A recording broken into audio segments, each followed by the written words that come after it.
I think I speak for a lot of Gen Z when I say virtual world games were a big part of my childhood and early experience on the internet. In the late 2000s and early 2010s, games such as Club Penguin, Webkinz, and Animal Jam were drawing millions of daily visitors. Virtual worlds are all about self-expression and socialization, which is typically attractive to a young teenage audience. With this in mind, you might be surprised to hear that PBS Kids actually had its own virtual world at one point, known as Kart Kingdom. Today, I'm going to dive into the story of this beloved game, from the original concept to why it went away.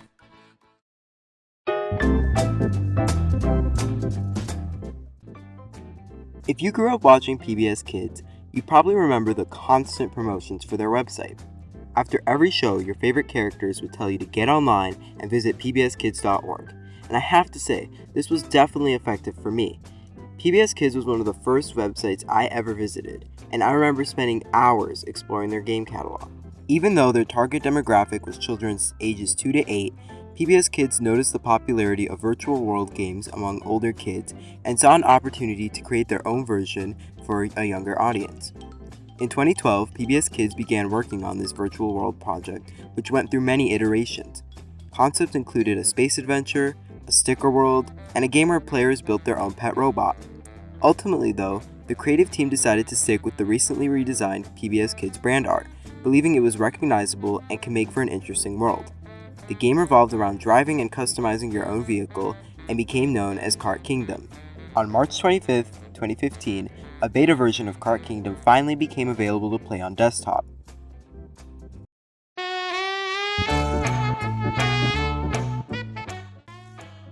Like other games on PBS Kids, Kart Kingdom was intended to be an educational experience. Of course, you could do the typical virtual world things like making friends and showing off your rare cosmetics, but this wasn't the core of the gameplay. No, the main focus were quests, which was a side-scrolling platformer experience where players explored 4 unique environments and completed a scavenger hunt for objects and animals across the map. Along the way, you had to craft a variety of gadgets to overcome obstacles and explore new areas.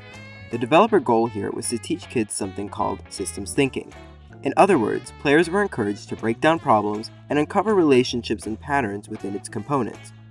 Quests were obviously not too difficult, and because there were only 20 of them, it did not take long to complete them all.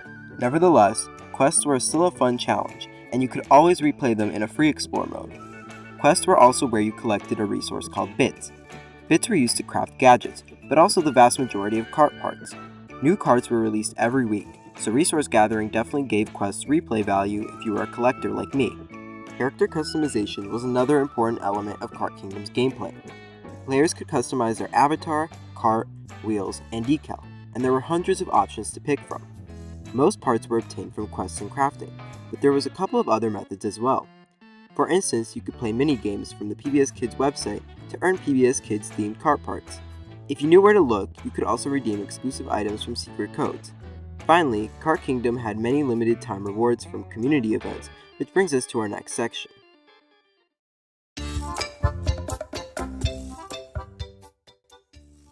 Events are a huge part of any virtual world game, as they break up repetitive gameplay and give players a reason to regularly log in. As you'd expect, Kart Kingdom had seasonal events to commemorate holidays. The most memorable example was probably Spooky Street, an area that opened up around Halloween where players could trick-or-treat and unlock spooky kart parts and costumes. Similarly, there were also special locations and cosmetics during New Year's and back-to-school time. The final seasonal event I want to touch on was the Hat Race, which happened around Election Day 2016, where players campaigned and voted for their favorite hat to be added to the game. Throughout its time, Kart Kingdom also had many PBS Kids themed events. Generally, these events help promote newly released movies, specials, and seasons of PBS Kids shows. For the 2016 Odd Squad movie premiere, unusual things began to happen around the map, and players could find pies and donate them to Gus at the Give and Get truck. Once a certain threshold was crossed, everyone who contributed earned Odd Squad themed gear. Kart Kingdom also had an event for the Rough Roughman Show online series. To tie in with the science focus of the show, players had the opportunity to draw solutions to engineering prompts in-game. The best submissions then became cards available to all players via secret code. Even though I just listed several examples of events, I'm really only scratching the surface. More often than not, Kart Kingdom had some sort of event going on, which was important for keeping dedicated players interested in the game.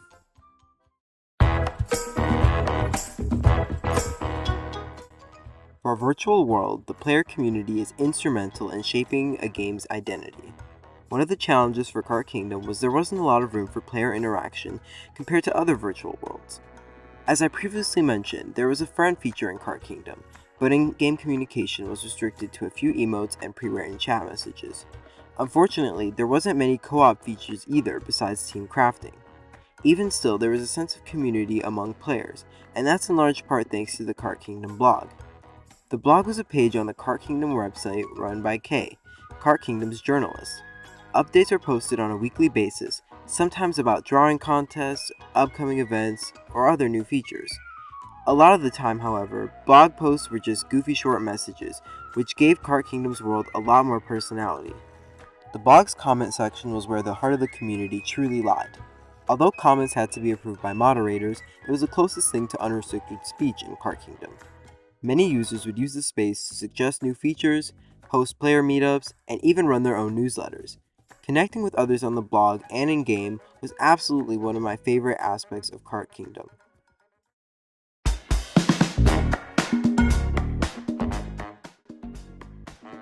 Kart Kingdom quickly became a massive success for PBS Kids, and its large following only kept growing as the game arrived on mobile in 2017.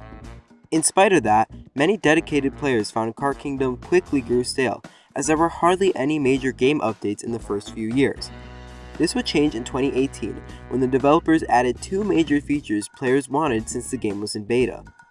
The first was Kart Kingdom Racing, definitely a no-brainer for a game themed around cars. These 2D races were surprisingly challenging because you had to perfectly time your racing gadgets and carefully position how you landed on hills so you wouldn't lose momentum. Unfortunately, you couldn't race against other players, which was a big missed opportunity in my opinion. To make up for that, there was an in-game leaderboard of the fastest race times, and winners were featured on the blog every week. Even if you weren't hyper-competitive and you didn't care about making the leaderboard, racing gave out a lot of rewards, so there was definitely a good incentive to keep playing. The other major addition to Kart Kingdom was Clanky Caverns, the game's version of player bases. Everyone started with a single room, but there was an entire cave system to unlock by completing engineering challenges. For example, one of the rooms required players to build a bridge across lava. You got to choose which design you thought was best, collect the required materials, and put it together as a puzzle. I really like Clanky Caverns as an introduction to basic engineering, because I think it showed kids that problems can be solved in many different ways, and no idea, not even a pickle launcher, is too crazy to try. With 9 rooms altogether, Clanky Caverns had a lot of space for players to decorate with carpets, wallpapers, posters, and furniture. Most of these items were unlocked through secret codes, which is another missed opportunity because I feel like some furniture should have been craftable as well. On the bright side, you could visit your friends' caves whenever you wanted. If your friends were online, you could invite them over, which was a neat way to expand player interaction. Overall, Racing and Clanky Caverns were welcome additions to Kart Kingdom and went a long way in helping the game feel more complete.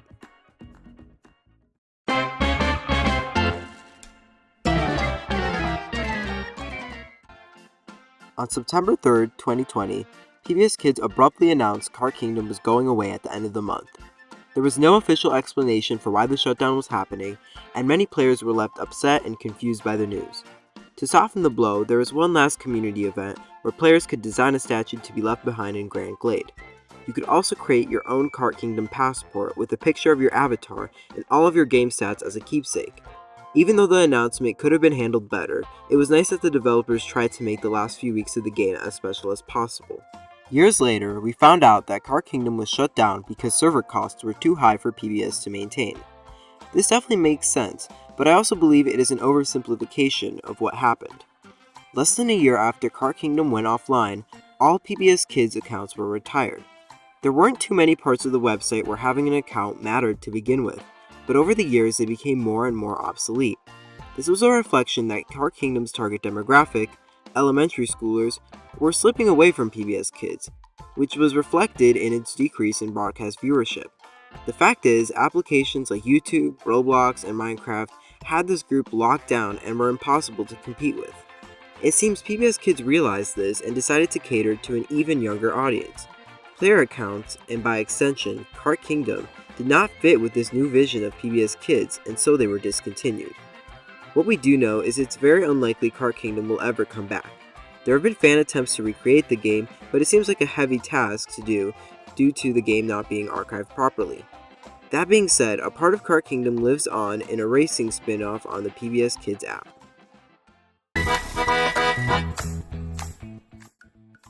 Kart Kingdom left a big impact in its 5 years, and I feel fortunate to be one of the 14 million players that grew up with it. I only actively played Kart Kingdom for 2 years before I felt like I grew out of it, but I would still log on from time to time just to drive around and experience its comforting atmosphere. Sadly, I lost my old player passport sometime in the last 5 years, but I'll never lose the memories I made playing the game. With the dire state of public media today, I thought it was important to share my experience and the impact that PBS Kids had on my childhood. The legacy of Kart Kingdom as an accessible, safe, online learning environment should be upheld for future generations.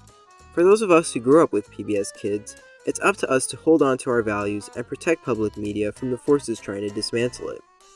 If you made it this far in the video, thank you. This is the first video on this channel, and if you'd like to see more content from me, make sure to like and subscribe. Until next time, goodbye.